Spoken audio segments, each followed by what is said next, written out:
over the street. The reindeers were chopped from their heads to their feet. The clues were laid out and handled with care.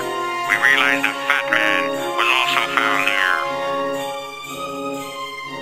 A midget was found and put in the van because visions of blood were found on his hands. The cops took his story, but still were in doubt. Had just settled their brains to figure it out.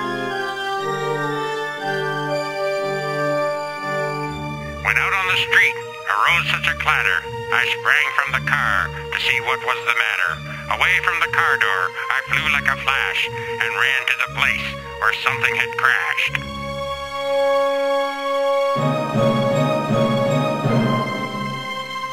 The moon was abreast of the new fallen snow, gave luster of midday to objects below, when what to my wandering eyes should appear but a miniature sleigh tied to the reindeer.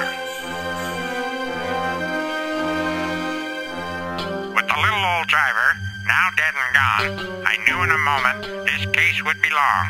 More rapid than eagles, the suspects they came. A cop whistled and shouted, "The reindeers have names!" Here's Dasher, here's Dancer, here's Prancer and Vixen, here's Comet, here's Cupid, here's Donner and Blitzen. On top of their collars, it's all in the tag. Now dash away evidence stashed in this red bag. As dry leaves that before the wild hurricane fly, when they meet with an obstacle, mount to the sky. So down from the rooftops, the cops did insist, came the sleigh that's now empty, along with this list. And then, in a twinkle, I heard on the roof the prancing and pawing of each little hoof. As I drew in my head and was turning around, down the fire escape came a deer in a bound. He was all bloody, his fur from his head to his hoof, and his cuts were all bleeding and left trails on the roof. A note with a message was pinned on his back, and he looked like a crack addict that just had some crack. His eyes, how they twinkled, his face was real scary, his cheeks were like roses, his nose like a cherry, his droll little mouth was drawn up like a bow, and the beard of his chin was blood red like the snow. The stump of an axe held tight in his teeth, and the smoke from his ears looked like a wreath. We tried calming him down by rubbing his belly and led him away with a bowl full of jelly.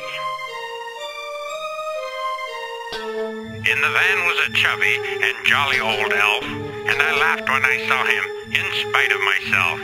A wink of his eye and a twist of his head soon gave me to know I have something to dread. He spoke not a word as we went along with our work, but the way he was looking made me feel like a jerk. Now using his finger, he points to the note.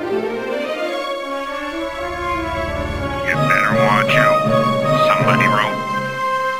I sprang from the sleigh, to my team gave a whistle, and away they went downtown like the down of a thistle. But I heard them exclaim as they drove out of sight, "Happy Christmas to all, and to all a good night."